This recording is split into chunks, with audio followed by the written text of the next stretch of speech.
Hi there folks, welcome back to Mossy Roots Farm. So I get to decide what section my cows are in next and how much to give them. So we've got our fence posts up here. It goes up over that hill to about where that telephone pole is, down to about that tree, and then you can see it comes back into here. Oh, I don't know, this is probably one of the bigger sections that I have. It's probably, I don't know, half acre, 3/4 of an acre. So, oh look, they're mowing the road. Thank you.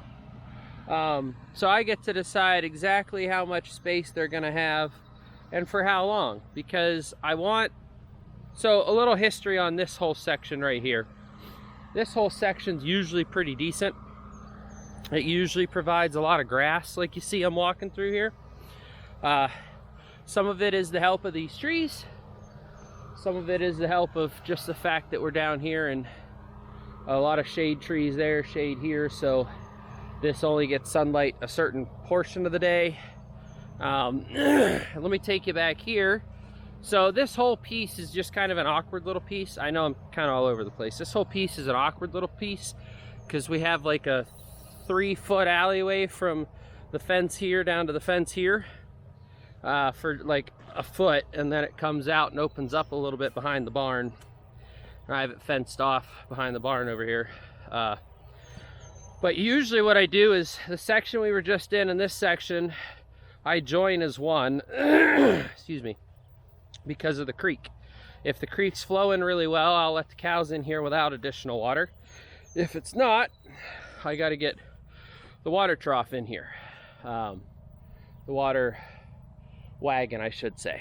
So, but here I'm able to just open up the gate and allow the cows into the barn lot, and that allows them to drink from our spring.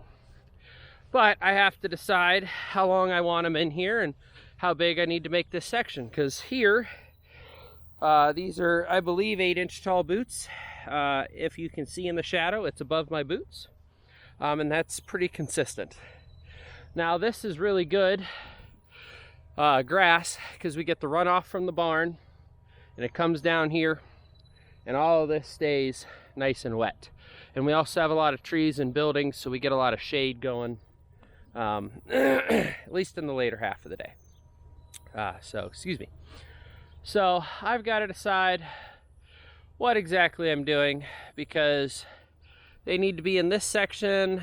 I want to get them up there too, but I'll talk about those in another video. And I want to get all of this eaten down too, because this used to be a manure pile and you can see there's a lot of crap growing in it, but we're starting to get a lot of nice grass. So anyhow, ranting and raving. So here's my decision that I'm going to make. I won't take you guys all the way back over there, but I'm going to see if I have water over at the spring, at the creek. If I do, I'm going to allow the cows through here, shoo them that direction, and then I will put a fence up in there so that they still have water and they still have shade. If they don't, then what I'm going to do is I'm going to allow them to be behind the barn for however long it takes to mow that stuff down, and then I'm going to open this section up, and then I'm going to allow them to go in there. But I might have to do a water wagon deal, because I don't want them to be able to come back and eat this, because to build an alleyway through here to get to the water, they'd have to be able to eat all this as well. So, but those are some of the things that I consider. I definitely consider rest time and recovery of all the plants before I decide where they're moving.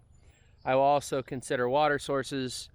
For example, the spring that's up here, if it's good to go, then I don't worry about any of this. If it's not good to go, then I generally have to figure out a water garden hose that runs from the house down to about here, and then have to set up a water trough. So that's some of the stuff that I get to look into and determine where I move next. Because this is the challenging, this back here is the challenging piece because it's close to the barn. So that usually gets water from the barn. There's one in the back. There's a section behind this little mountain Then there's the one right at the barn, and then this section and that section that are all connected to the barn.